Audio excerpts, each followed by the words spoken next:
The morning came in on a silver blade, the kind of light that does not so much brighten the world as cleave it open. Frost webbed the window panes like fine lace, and beyond them the Patagonian plain lay breathless and white, a hush so complete that the crunch of a lone horse in the distance carried like a whisper in a cathedral.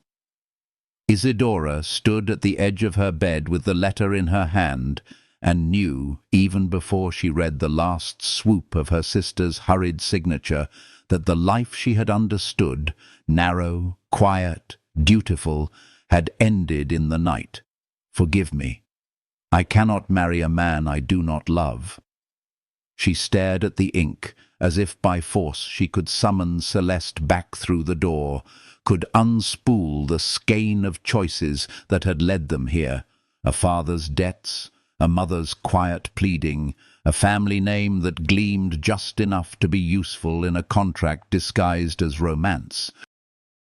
The wedding dress waited in the wooden wardrobe, pale and severe, its handmade lace the work of nuns who stitched prayers into every seam. It would expect a woman to fill it by noon. It would expect the wrong woman. Her mother stood in the doorway with that look of brittle composure she wore when something inside her had already broken. "The carriage will be at the gate within the hour," she said, and her voice frayed on the final word. Aurelio del Solar won't tolerate a delay. Del Solar. The name moved like a rumor through the province, half respect, half fear. He owned land that met the horizon and kept going, sheep that turned the winter fields to a living tide, and a house of stone with towers that watched the wind. They said his eyes were the color of bottle glass and colder than the rivers fed by the last of the snows. They said his word was law. They said many things men say about a man who never bothers to correct them. Isidora folded the letter again with deliberate care and set it on the nightstand.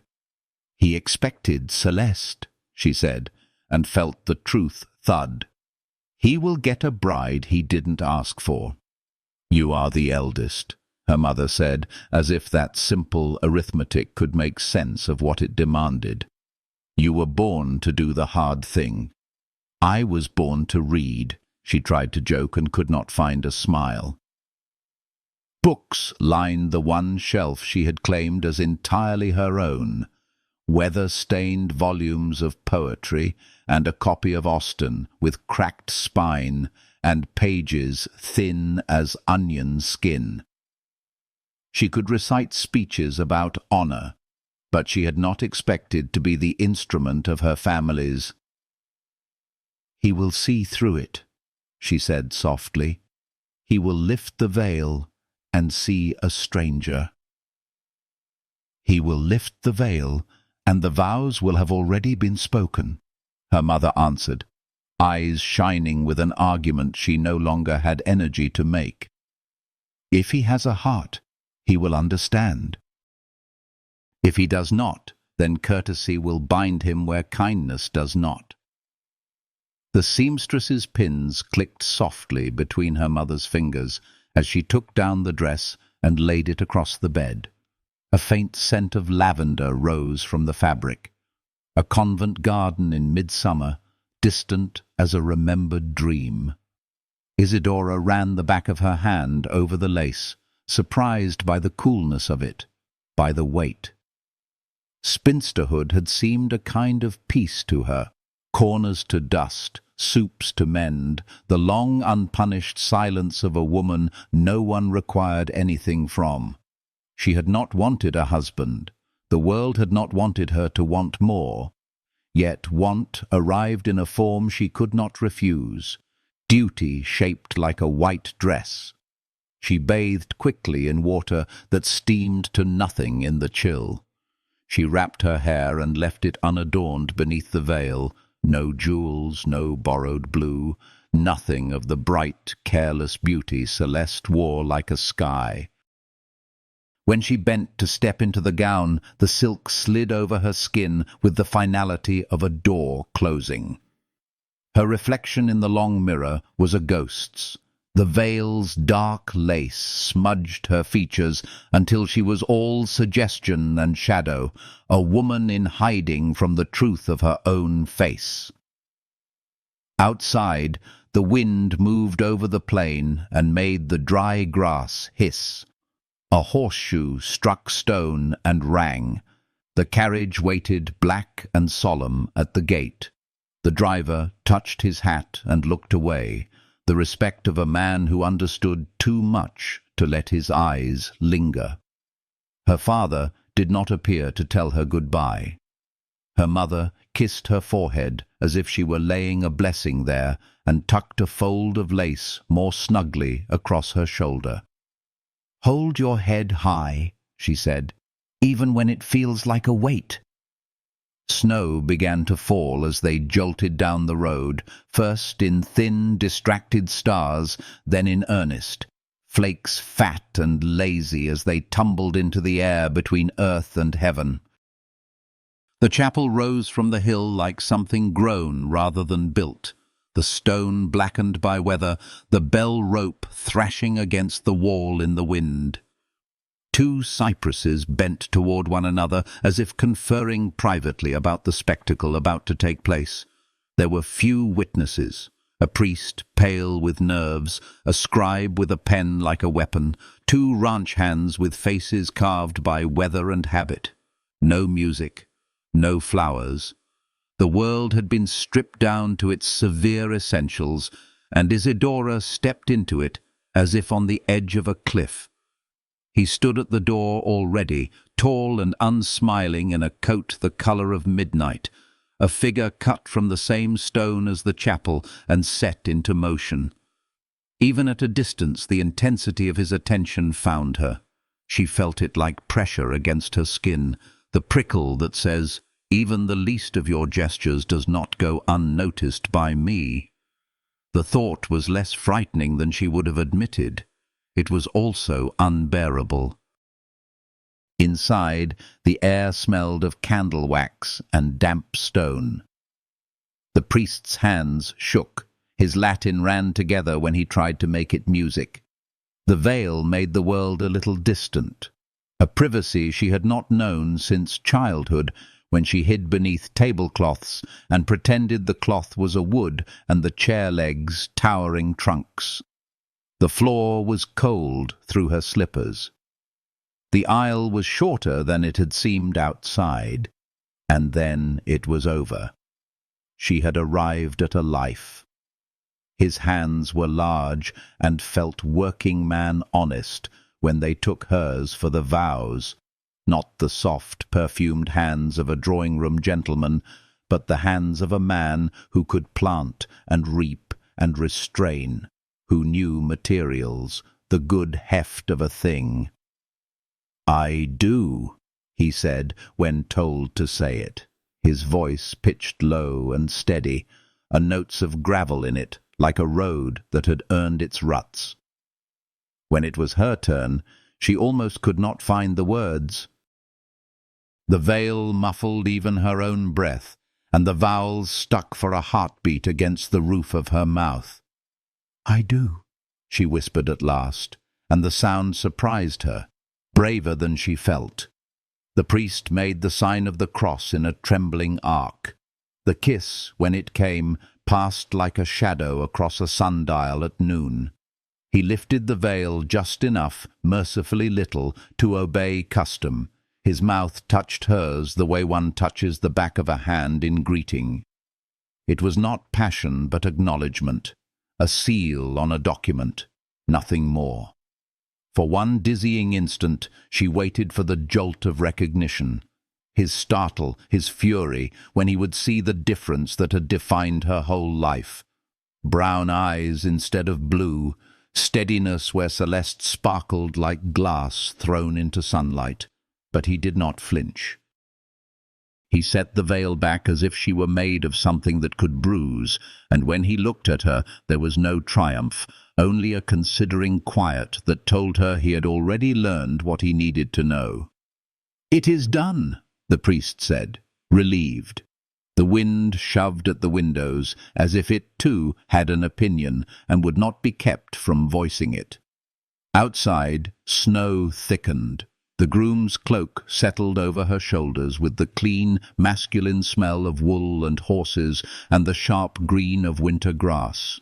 She had not expected the small grace of that warmth. The carriage rocked as they began the long journey across the white world, wheels scolding whatever earth showed beneath the drifts.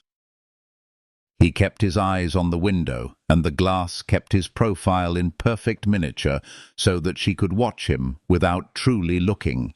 The strong line of the nose, the mouth that might rarely be cruel but would almost never lie, the patience of a man who has learned that silence saves more than it costs. "My name is Isidora," she wanted to say. Instead, she folded her hands and counted sunrises she would wake to someone who did not know it. The Bahia Azul ranch emerged slowly from the storm, the way a ship lifts itself from fog as if in stages. First the fence posts, black exclamation points in the white, then the roofline, then the tower that rose blunt against the sky. Finally, the whole of the house, long and serious, its windows receiving the storm with the indifference of old wealth. The great doors opened to accept them. Inside, the air held a forgotten summer, beeswax and old leather, wood that had been polished so often it reflected light like a calm pond. "Welcome home," he said, and the residue of the chapel made the words strange, as if they belonged to someone else's story. A woman appeared, grey hair pinched into a knot, eyes the particular kind of sharp that comes from loving a place so long it has made a ruling on your character. "Remedios," he said, and she nodded the way lieutenants nod in the presence of a general who does not waste orders. "See to." His pause was almost invisible, a breath caught on an unfamiliar word. "My wife." Remedios's face did not move, but something in her gaze warmed by a degree. "Si, patron." To Isidora she said, "The south tower room faces the sunrise." As if it mattered, the light. It mattered. In the entry hall stood portraits of Del Solars, whose clothes had known fashions long dead. Isidora felt their eyes brush her like the touch of cold rings, the silent assessment of the already arrived. She kept her spine obediently straight and tried not to imagine that they could hear the noise in her blood. "In here," he said, and she followed him into a library that smelled of ink and smoke and discipline.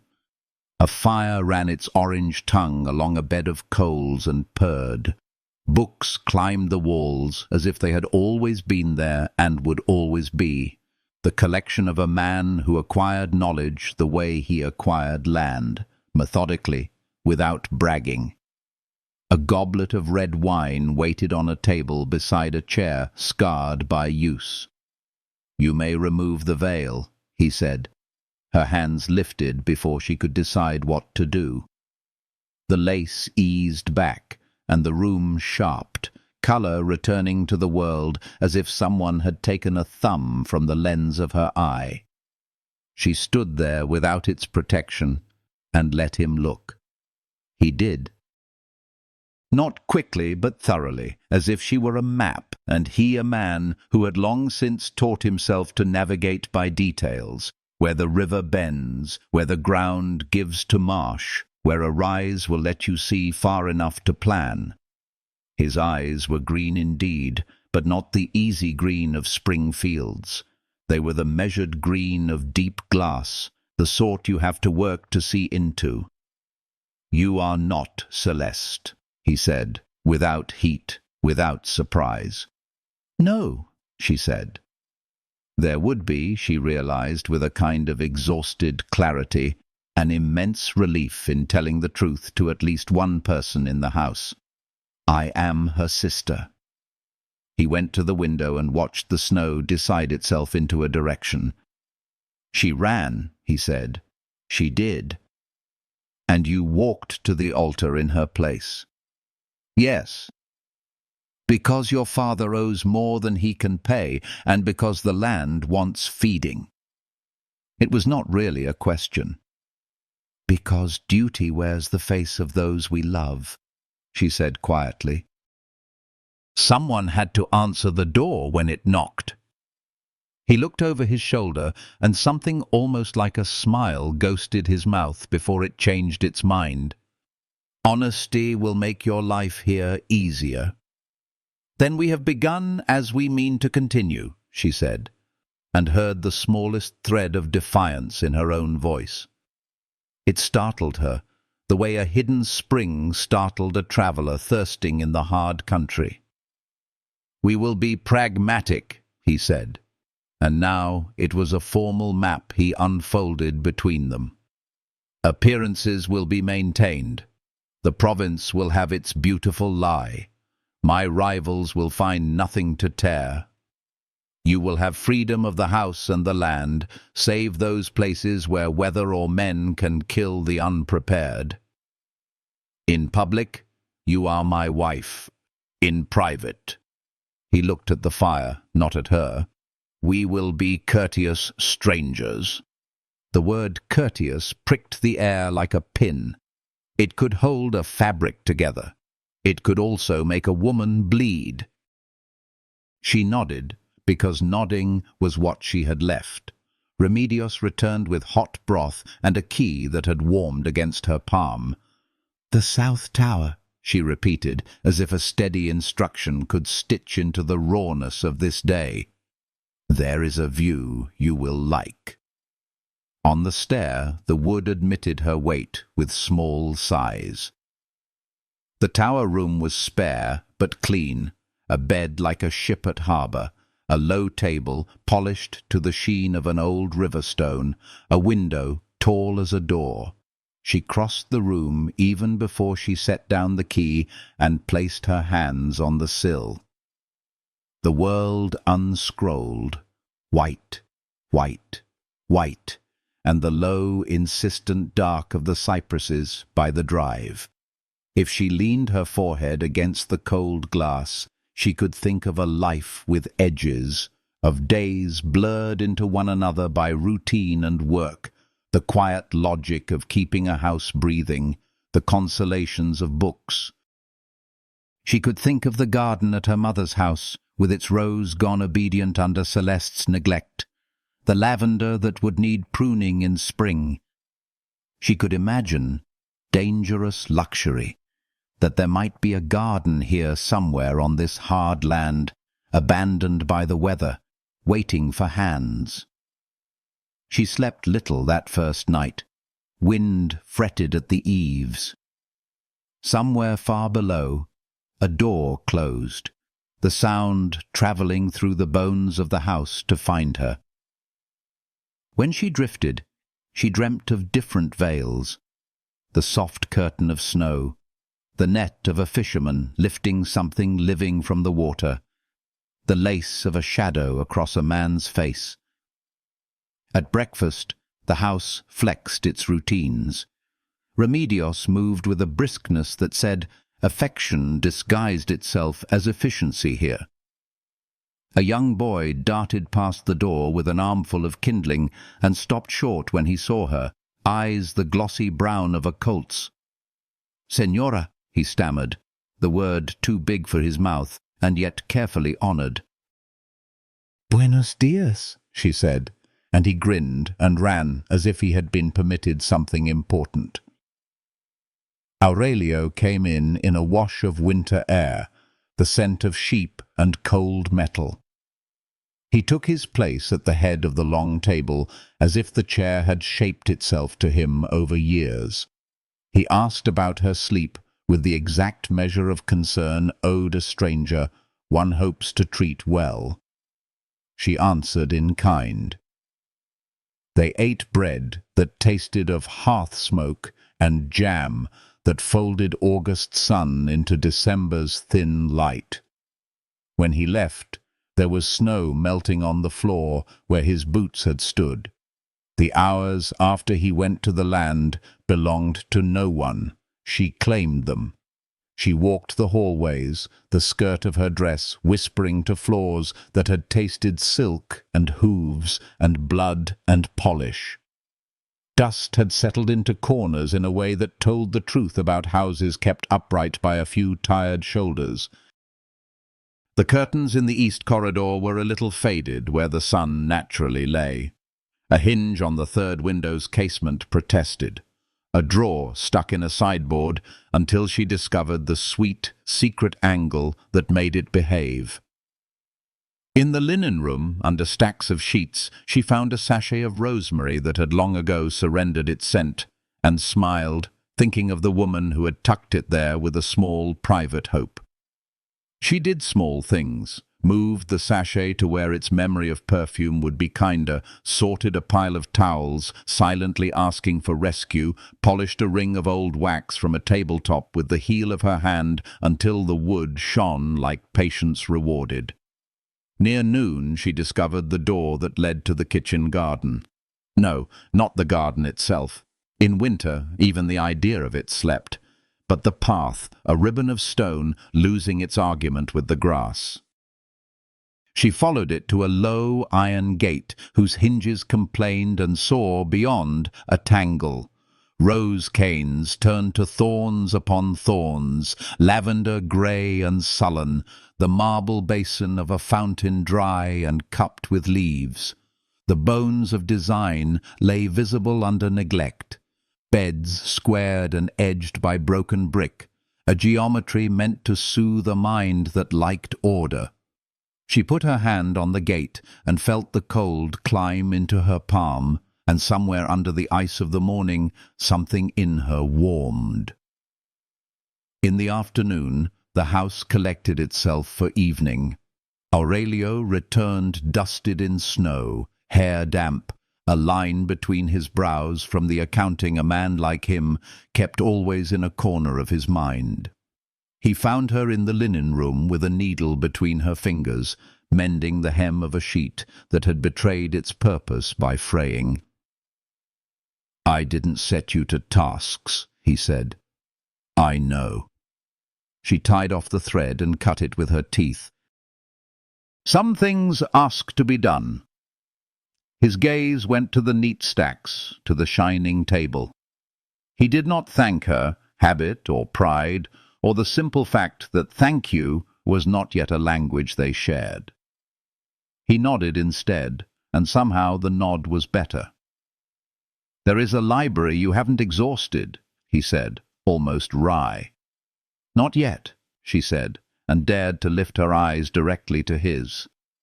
The look he gave her in return was level without being unkind, and she thought, startled and then very still, there is more here than the first day's snow.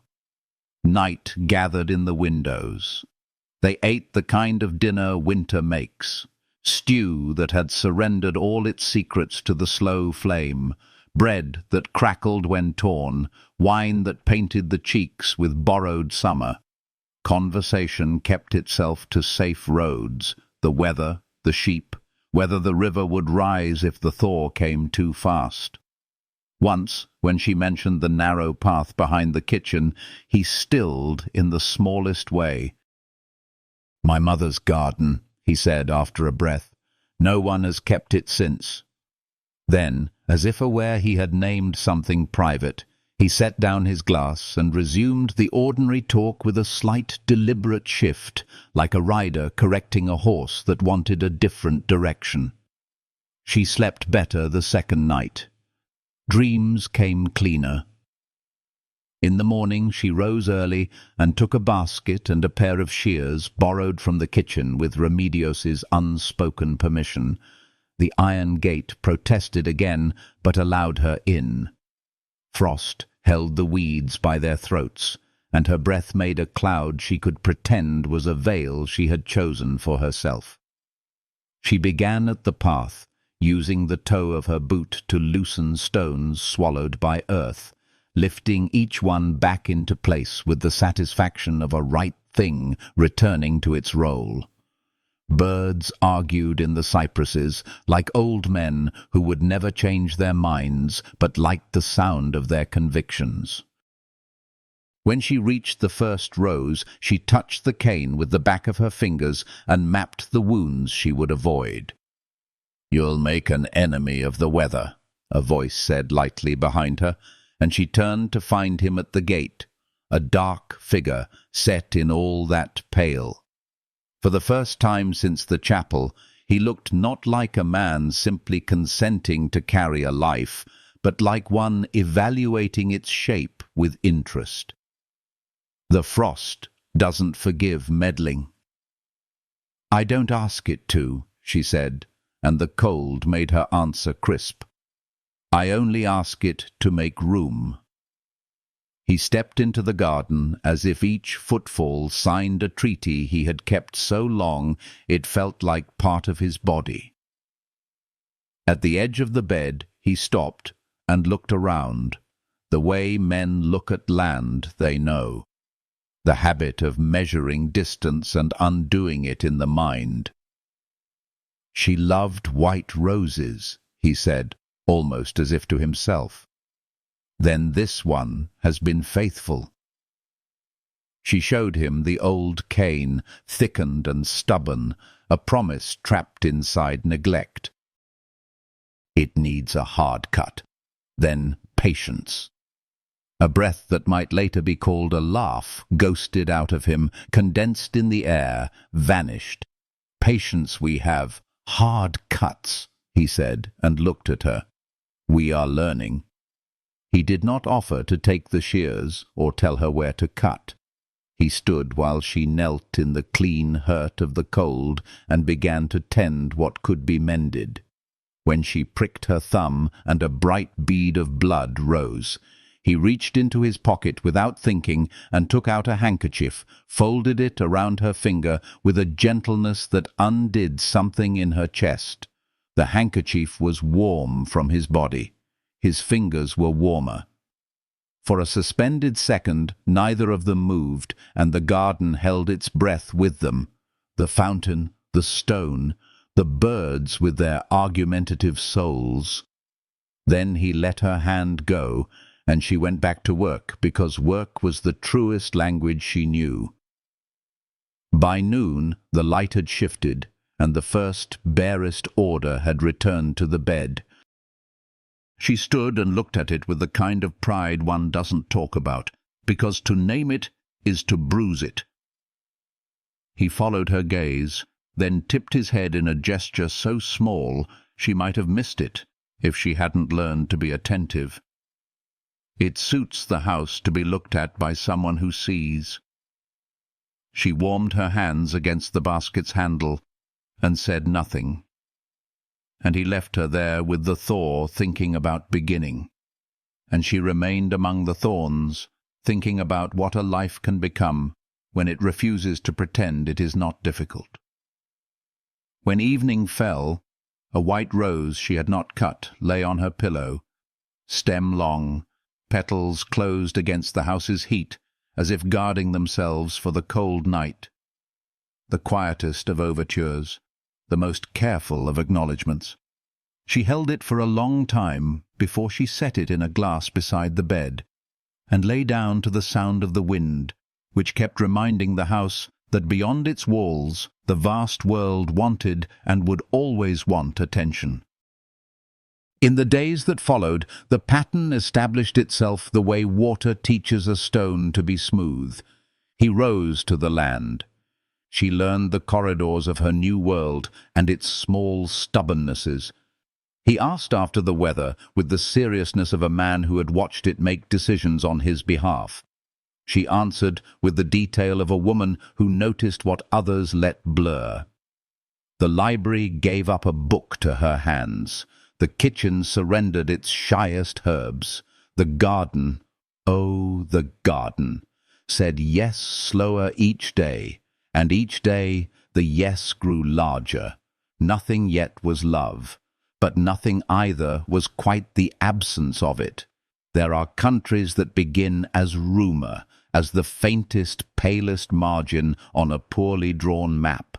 Then one day you look up, and you are standing there, and the air is thin and new in your lungs, and you cannot remember the exact step where certainty began. On the 7th evening, snow fell without wind, straight and honest, as if the sky had decided for once to offer what it held. Isidora stood at the long window in the south tower and watched the flakes drift, and when she turned from the glass, the room felt less like a refuge from a life and more like the first room of one. She blew out the lamp and let the dark settle. Somewhere down the corridor a door closed, and lower still a coal broke with a sound like a tiny bell. In the layered silence that followed, one truth came so simple she almost laughed at it. She had stepped into this marriage for the sake of survival, but survival had a way of expanding to fit the shape of a soul if you let it, and perhaps, within the borders of courtesy and winter, something braver was already at work. The days that followed their marriage unfolded with the quiet solemnity of winter itself, each morning carrying the weight of snow on the eaves and the silence of a household adjusting to an unspoken truth. Isidora woke with the dawn, often before the servants stirred, and stood at the tall window of the south tower where the land stretched white and endless. It felt like staring into her own future, blank, merciless, waiting to be marked by some act of will. She pressed her hand to the glass and wondered whether warmth could ever bloom here. Her husband, her stranger, rose with equal precision, though not from the same bed. She heard the rhythm of his boots on the stone floors before she saw him. Aurelio left for the fields at first light, the figure of a man who knew land and livestock more intimately than he knew the woman bound to him. From her window she could watch him cross the courtyard, the great coat sweeping like a shadow, his posture unyielding. Even then, before a word of affection had ever passed between them, something in her chest tightened at the sight of him moving through the snow with a dignity carved by solitude. Meals became their first stage of acquaintance. The dining hall was vast enough to make two people seem like actors rehearsing lines on a stage too large for them. He would sit at the head of the long table, she a respectful distance away. At first, their conversation consisted of politeness polished to a mirror, questions about whether she had slept well, comments about the weather's relentlessness, the briefest acknowledgments of her presence. Yet, in that careful neutrality, lay an odd form of intimacy, the kind born not of closeness, but of recognition that each word mattered, that silence was not emptiness, but a fragile truce. Isidora began to claim the house in small ways. It was not rebellion, but survival. She found the linen room in disarray, the shelves groaning under years of unattended cloth, and she set herself to mending.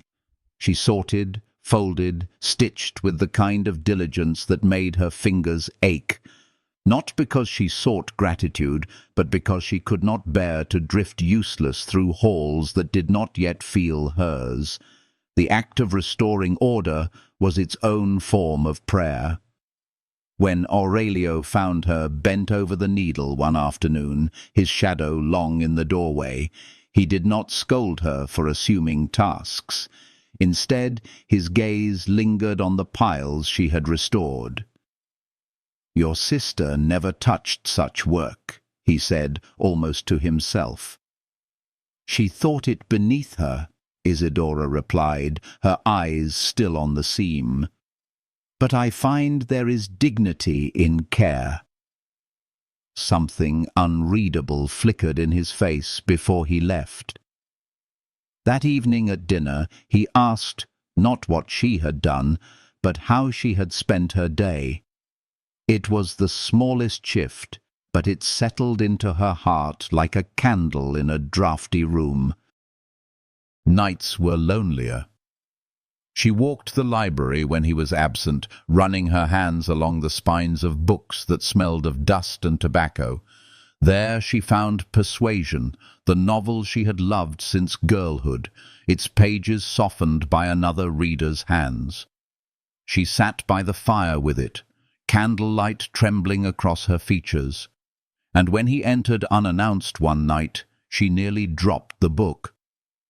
"That one," he said, voice quieter than she had ever heard it, "is my favorite." She could only blink at him, caught between apology and astonishment. "Forgive me, I did not think you would mind." "I don't," he answered, stepping closer to stir the fire. "It has been too long since those shelves had company." For the first time, their conversation drifted from the trivial into the territory of souls. They spoke of second chances, of choices made not for love, but for necessity, and of whether fate sometimes placed the right person in the wrong role. As he said the words, his eyes caught hers with such intensity that she had to look away, her pulse quickening. The silence that followed was not the hollow silence of strangers, but the heavy silence of something awakening, uncertain whether it would be welcomed. It was in the small acts of kindness that their fragile bond began to take root. She tended a fevered servant boy through nights when others had given up hope, and when Aurelio came upon her, sleeves rolled, eyes heavy with vigil, he saw not the substitute bride who had deceived him, but the woman who poured her strength into the lives around her. He said her name, her true name, for the first time. The syllables seemed to carry warmth where before there had only been formality. The house itself seemed to breathe differently as spring crept in. Snow retreated from the earth, and with it the air loosened. One morning Isidora stumbled upon the old garden, half buried in weeds, its fountain dry and silent. She began to clear it piece by piece, her hands dirty, her back aching, yet with each stone lifted she felt closer to belonging. Aurelio found her there one afternoon, a smudge of earth across her cheek. "That was my mother's," he said, his voice touched with something she had not heard before, loss softened by memory. "No one has touched it since she died." Isidora froze, ready to apologize, but his next words disarmed her. "Don't stop. It's good to see life returning here."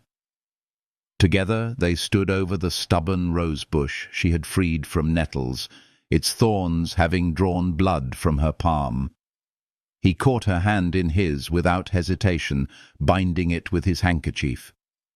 The touch lingered, warmer than it had any right to be, and when their eyes met, the world narrowed to that fragile moment. He released her too quickly, as if afraid of what the silence between them might confess.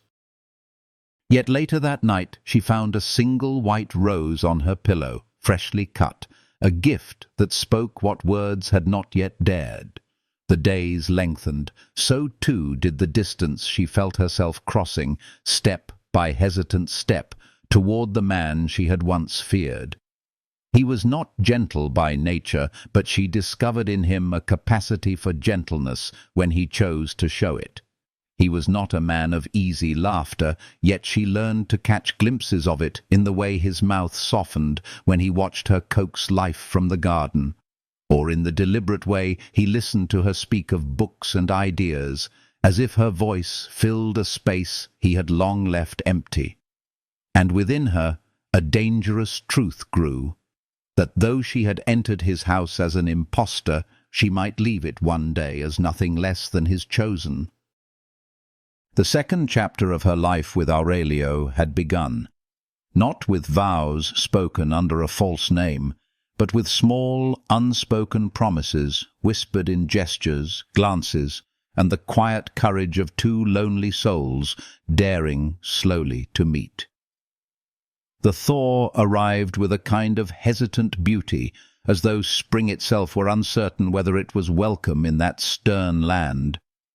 The snow began to retreat in patches, revealing earth dark and fragrant, and the air carried a damp sweetness that promised green things still remembered how to grow. Isidora woke one morning to the sound of water dripping steadily from the eaves, and for the first time since her arrival, she felt that Patagonia might be capable of gentleness. Her life with Aurelio had settled into a rhythm so delicate that she feared to acknowledge it aloud. The days unfolded with a measured constancy.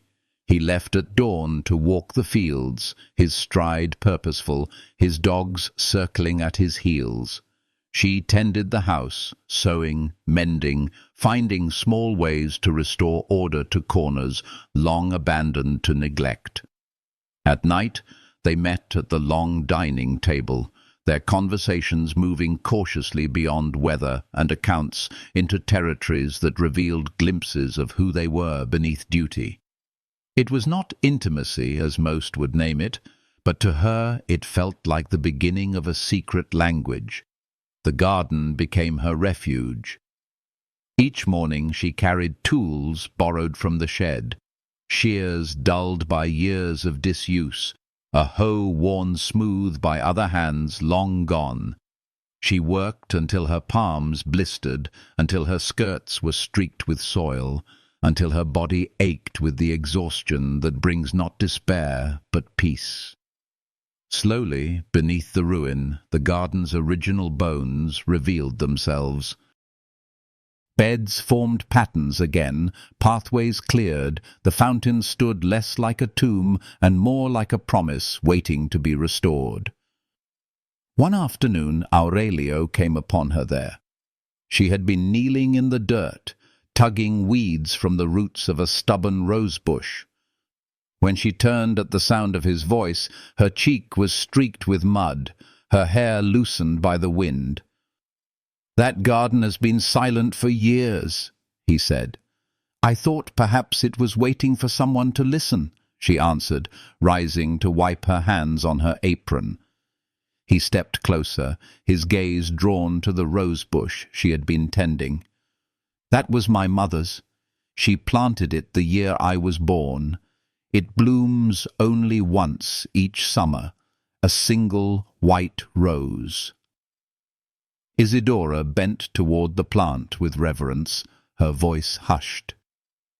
"It can bloom again. It only needs care." Something softened in his expression then, an old wound brushed gently by her words.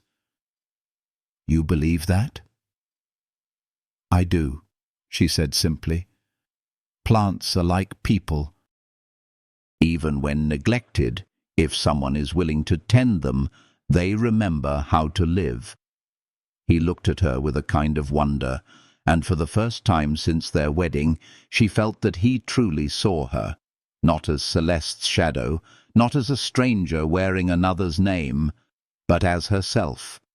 Days later, when she returned from the garden, she found a book on her table. Persuasion, the very volume she had once borrowed from his library. It was open to a passage about love that returns at the right time, love that waits patiently for recognition. There was no note, but she needed none.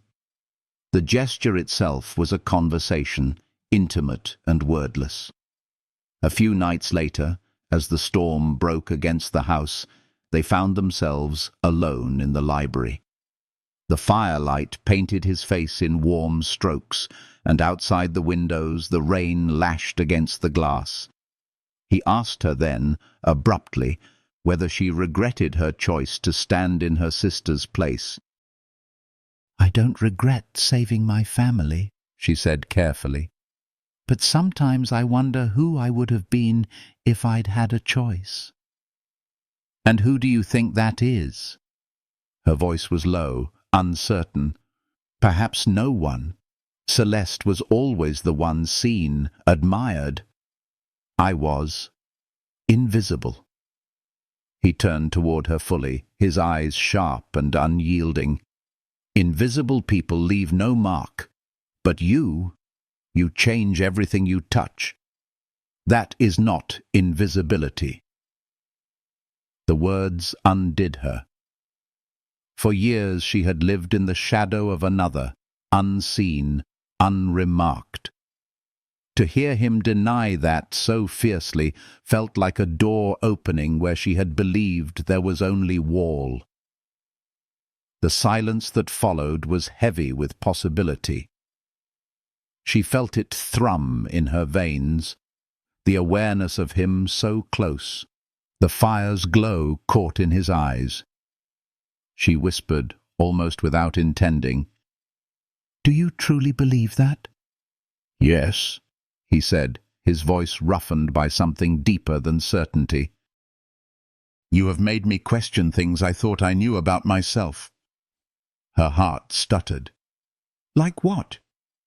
He stared at the flames, then at her. "I believed marriage was only a contract. That companionship was sufficient, that love was a luxury. But now—" His breath caught, and the admission trembled in the air.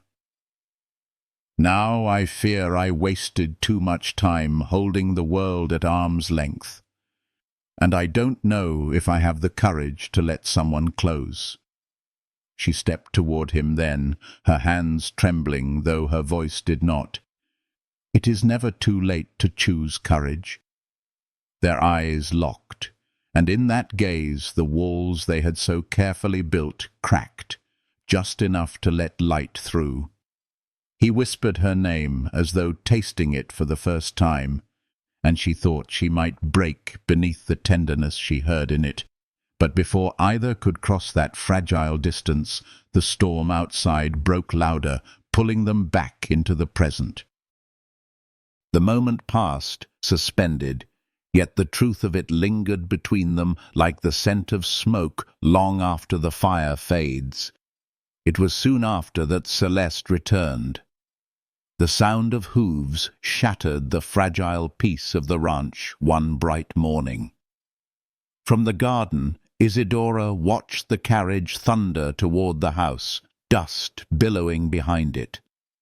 Aurelio emerged at her side, his jaw set, his eyes narrowing as he recognized the figure that stepped down before the main doors. Celeste. Her beauty was dimmed, her gown travel-worn, her face pale with desperation. She ran to Isidora and clutched her in an embrace that shook with tears. "Oh, sister, I have made such mistakes. I need your help." Behind her words lay a story of ruin, of a lover who had abandoned her, of debts unpaid, of men whose threats followed her across provinces. She begged for shelter, for forgiveness, for a place within the very walls she had condemned her sister to occupy. Isidora felt pity, but also a fear sharp enough to wound. She looked to Aurelio, who stood stiff and unreadable. She knew in that moment that her fragile new life, the tender thread of understanding that had begun to form between them, was at risk of unraveling. Celeste was not only her past, she was the embodiment of everything Isidora had tried to escape. Invisibility, betrayal, the role of the substitute. And now she stood again in their home, threatening to awaken ghosts that had not yet been laid to rest.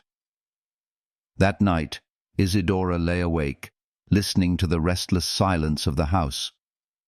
She thought of Aurelio's words in the library, of the rose in her garden, of the warmth of his hand when he had bound her wound.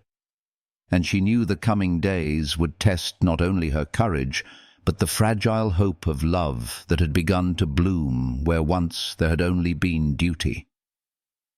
For the first time since she had stepped into the chapel in her sister's stead, Isidora did not feel like an intruder.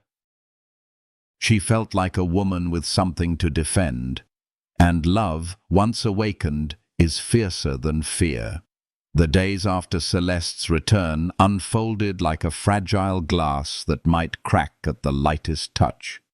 The ranch, which had grown into a place of tentative peace, suddenly held the tremor of old ghosts and new storms. Isidora moved through the halls with her chin lifted, her heart alert to every whisper of her sister's presence. Celeste filled rooms as she always had, with beauty, with restlessness, with the dangerous ability to charm even while fraying the edges of everything around her. Aurelio remained watchful, his composure an armor Isidora could not quite read.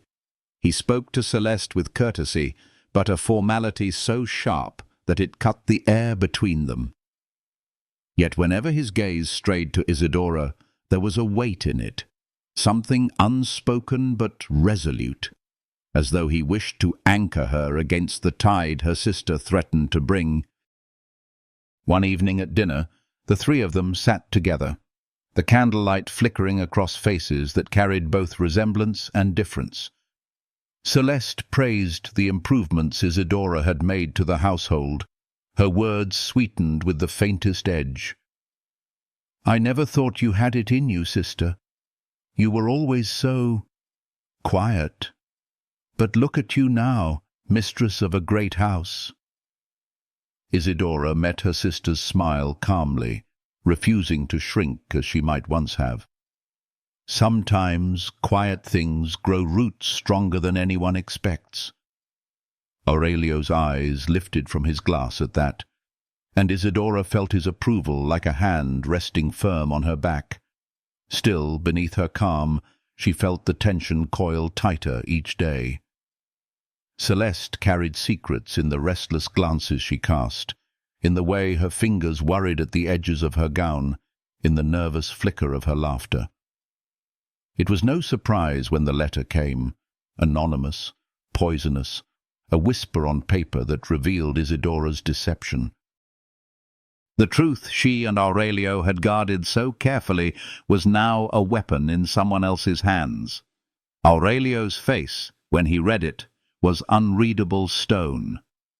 "Someone knows," he said at last, his voice low. "Then let it be me who tells them all," Isidora answered, her pulse steady, though her hands trembled. "I will not live in the shadow of lies any longer."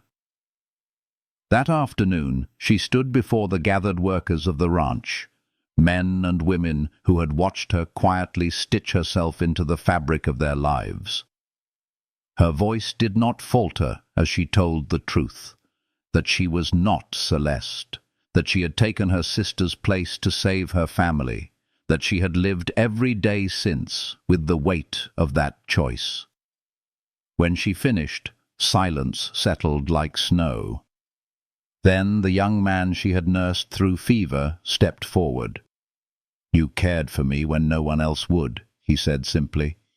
"Your name does not change that." Others followed. The housekeeper spoke of how Isidora had brought warmth back into rooms that had gone cold. The foreman spoke of the improvements she had suggested that had lightened the labor of the men. One by one, their voices rose not in judgment, but in defense. Finally, Aurelio stepped beside her, tall and unyielding, and declared, "This is my wife. She is the Lady of Bahia Azul. Anyone who questions her, questions me." The loyalty of the people wrapped around her like a cloak, but still she knew the danger was not over. The man who had sent the letter, an old rival of Aurelio's, soon appeared, his threats clothed in oily smiles. He spoke of fraud, of the law, of scandal that could unravel everything. Aurelio's anger was quiet, but lethal. "Get out," he told the man, his voice a steel that made even the windows seem to shiver. "You will not touch what is mine." But even Aurelio could not control the reach of rumor, nor the law that soon came knocking. Officials arrived to investigate, their questions sharp, their pens ready to cut lives apart. Isidora answered with honesty, her calm dignity disarming even the most suspicious among them. She admitted her deception, yes, but she also spoke of the life she had built here, of the truth she had embraced the moment she confessed to Aurelio, of the love that had grown where none was expected. Celeste, too, was questioned. For once she cast aside her pride and told the truth. "If anyone is to blame, it is me," she said, her voice breaking. "My sister took my place because I ran. She turned my cowardice into courage." The officials left with papers, with notes, with eyes less certain than when they had come. Still, uncertainty hung heavy over the ranch like a storm cloud that refused to move. Yet in that uncertainty, Aurelio and Isidora found themselves drawn closer than ever. Evenings became their sanctuary. They returned to the library night after night, where the fire's glow softened the edges of their fear. They spoke openly, no longer strangers bound by courtesy, but companions who had endured storms together. Aurelio told her of his childhood, of the mother who had loved roses, of the loneliness that had shaped him. Isidora spoke of years spent in her sister's shadow, of how she had once believed herself destined to be invisible. "You are not invisible," he told her, his voice breaking with emotion. "You have changed this house, this land, and me." It was on such a night that he finally took her hands in his eyes burning with something fierce and unshakable. "I love you, Isidora," he said. The words were not polished, not wrapped in poetry, but they rang with the honesty of stone and soil. "Not because you saved your family, not because you stood in for your sister, but because you are you. You are the woman I should have always found." Tears blurred her vision as she whispered back the truth she had long carried. "And I love you, Aurelio, for your strength, for your gentleness, for the man you are when you let yourself be seen." Their kiss, then, was nothing like the chaste brush of lips in a storm-beaten chapel. It was the meeting of two hearts that had endured deception, duty, fear, and had chosen at last to be brave. The next day, Aurelio asked her to marry him again, not by law, for that bond was already theirs, but by choice. In the garden they had restored together, under the white rose that bloomed with stubborn beauty, they held a small ceremony. The workers gathered, Celeste wept quietly, and Aurelio placed his hand on the stake of a new rose he planted. On it he carved the words, "To the woman I didn't expect, but should always have found." That night, for the first time, they shared not only vows, but a home, a bed, a life no longer marked by pretense. The walls that had once echoed with solitude now carried the sound of laughter, of whispered confessions, of love claimed openly. Yet even in that happiness, they knew trials still lingered beyond their gates. The law had yet to give its final word. Enemies still prowled in shadows. But they had faced storms before, and now they would face them together. The fourth chapter of their story was no longer about deception or survival. It was about love, fierce, chosen, and unafraid. And in the quiet after their vows were renewed, as Isidora lay in Aurelio's arms, listening to the soft breath of the man who had once been her captor by circumstance and was now her beloved by choice, she understood at last. Sometimes the greatest truths are born from the boldest lies. Summer rose in Patagonia with a fervour that seemed to echo the hearts within Bahia Azul. The snow retreated entirely, giving way to meadows humming with bees and pastures alive with sheep. The sky stretched vast and eternal, painted in the deep blue of freedom, and for the first time since her hurried walk down the chapel aisle, Isidora woke each morning without the weight of deception pressing upon her chest.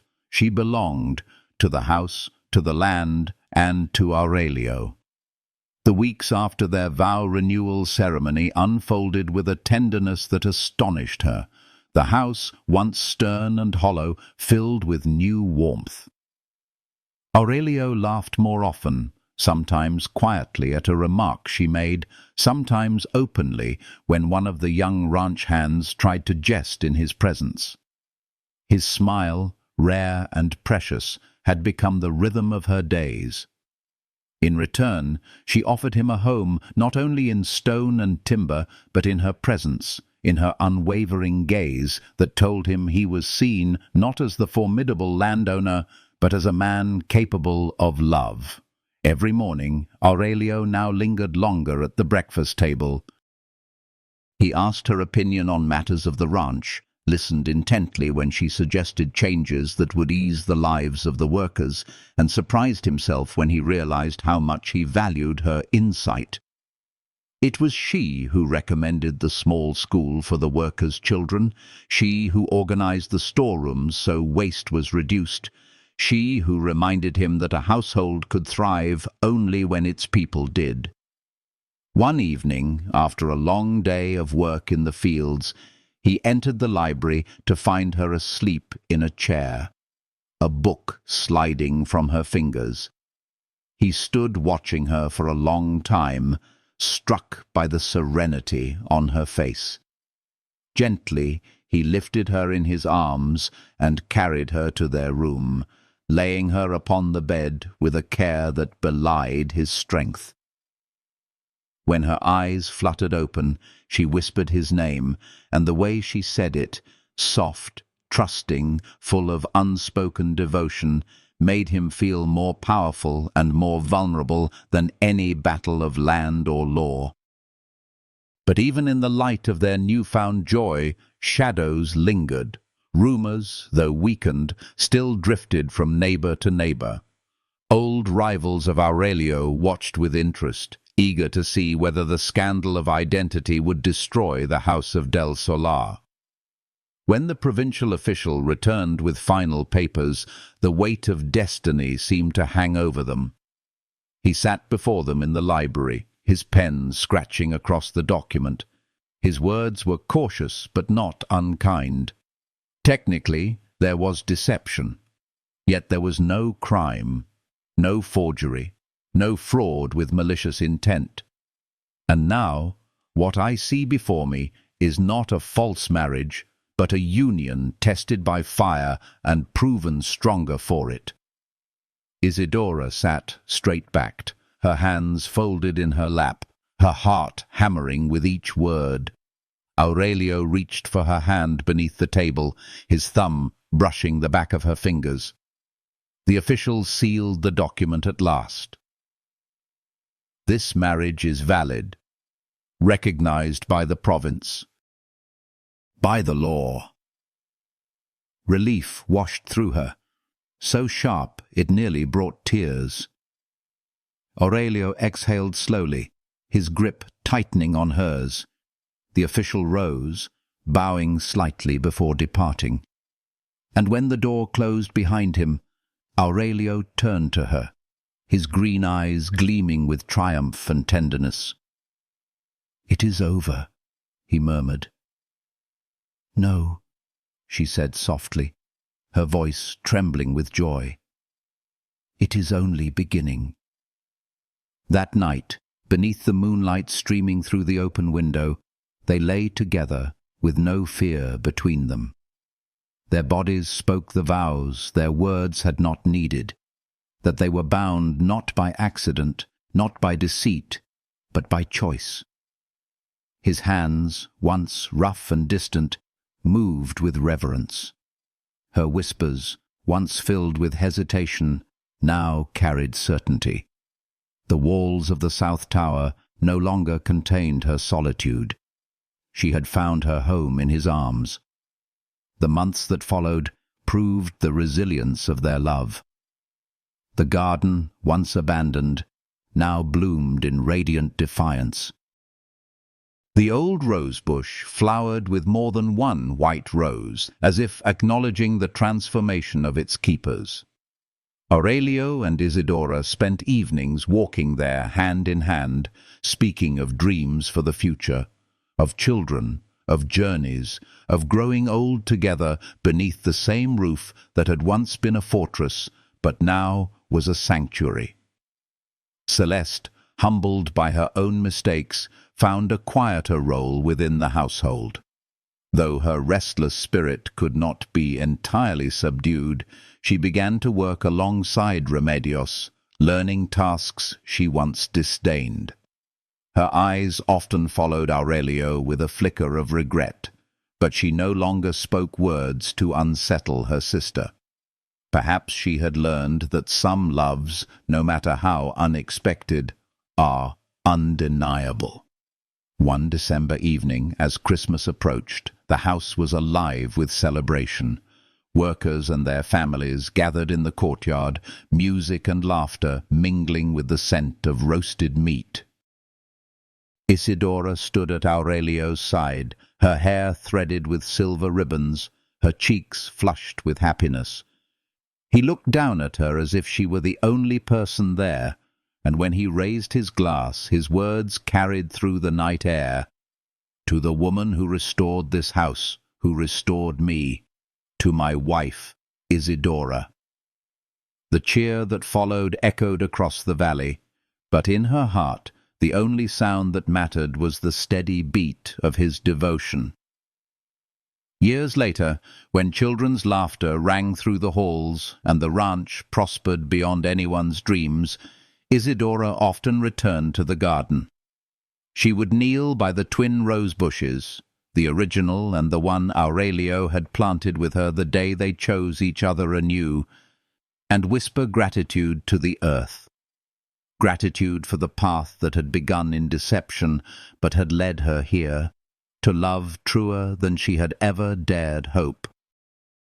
And each time Aurelio joined her there, slipping his hand into hers, she felt again the truth they had forged together, that sometimes the most beautiful destinies are born not from expectation, but from the courage to embrace the unexpected. The white roses bloomed every summer thereafter, not one, not two, but many, each flower a testament to a love that had survived scandal, endured storm, and blossomed eternal,